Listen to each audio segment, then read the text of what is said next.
Teresa from Alabama, and today I'm making a keto-friendly coconut cookie. And so it only has 2 ingredients: 1 cup of unsweetened coconut and 2 tablespoons of this kind of honey. We ordered this off of Amazon. It was cheaper doing it that way. I think in the store it might have been like $3 or $4 more.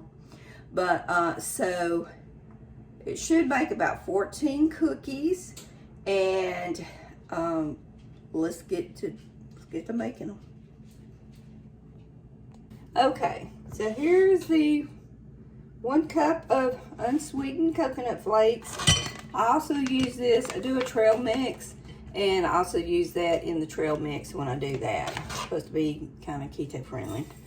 That, and this is honey substitute vegan, okay? And we got it on Amazon. Some of these ingredients and all this stuff is really hard to find in the store. Like I'm gonna do some bagel bites. I've seen this, seems like a popular little recipe that's going around for ketos. And it says to get dairy-free yogurt. Now, you know, I went to Publix. I could not find any of that anywhere. So I didn't get that. So, okay. It says to swirl this around once I get the honey in there and get it mixed together with a spatula. Unfortunately, I don't have a spatula. I have all kinds of things. I got a pineapple thing and I mean, all kinds of stuff I don't even know I had in my drawer until I went in there and to look for a spatula. But anyway, that's no here or there. So we're just going to use a regular spoon, and let's get this. I think I got it open, but I'm kind of wondering what that suction thing is. See that? Was I supposed to pop that out too? Oh, no, I am not. That makes the honey not come out like a bunch. Okay, good. I was fixing to pop it. All right, so 2 tablespoons of this.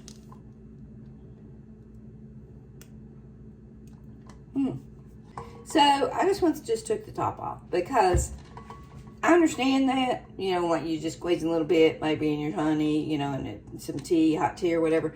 But to get this through, I would have been here another 20 minutes. And this is supposed to be a 10-minute put together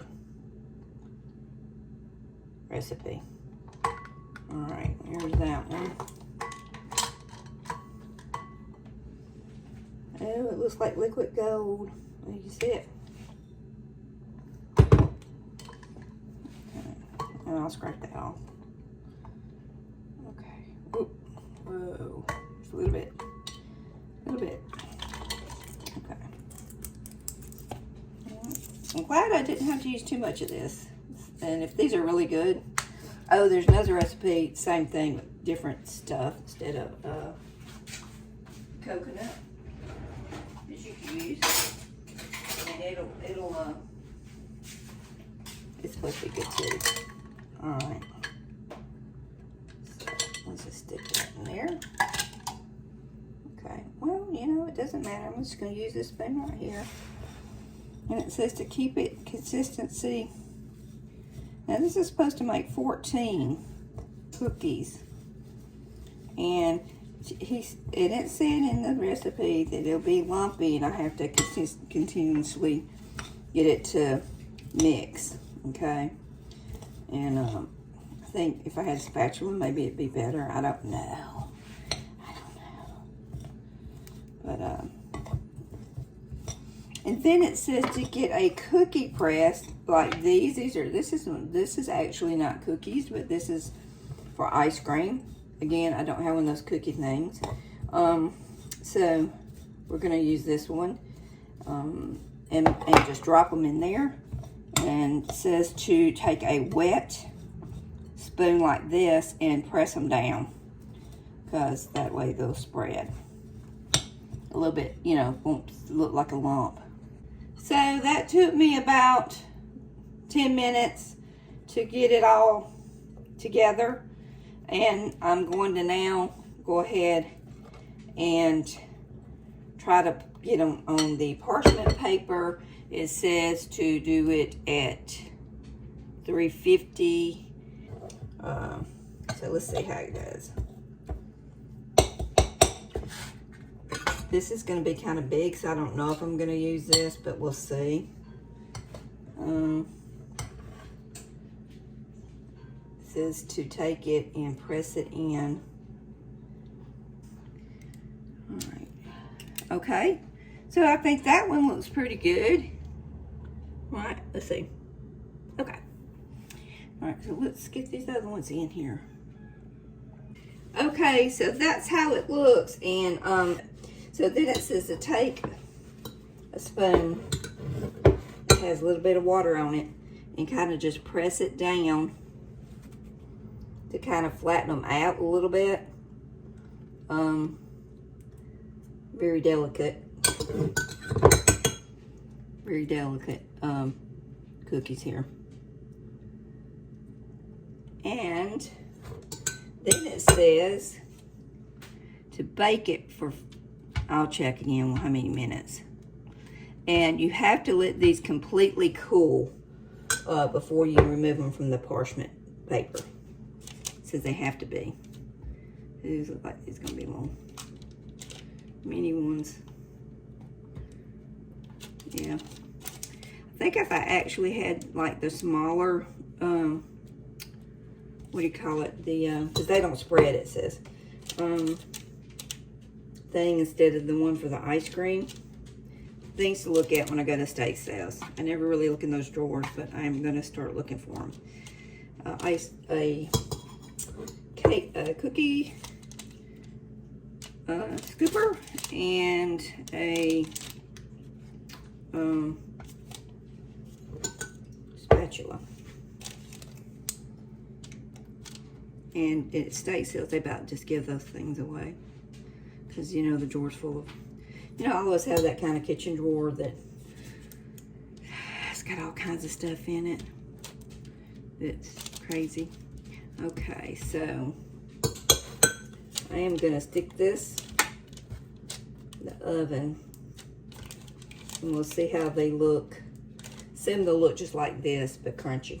Because they don't spread according to the recipe.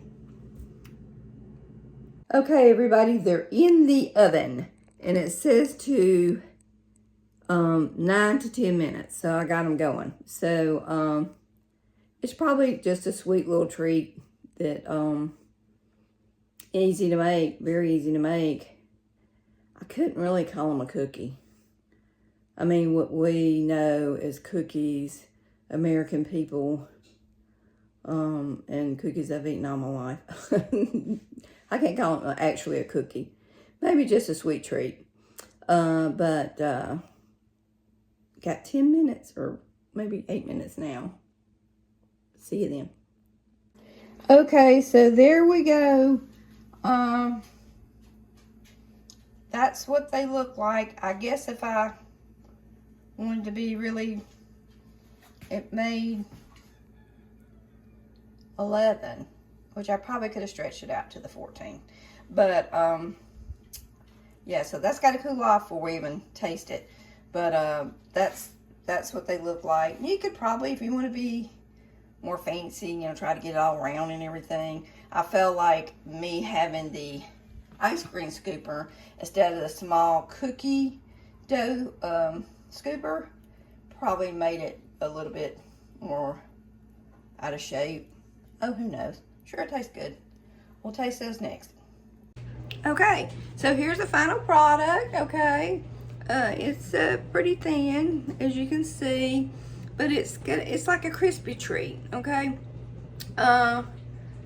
You could add more unsweetened coconut, like make a double batch, But instead of making, you know, I think it's supposed to make 14, I made 11. But instead of making 28, maybe make 15, you know, kind of bunch them, make them more where they're not see-through. But for the first time, I think they're pretty good.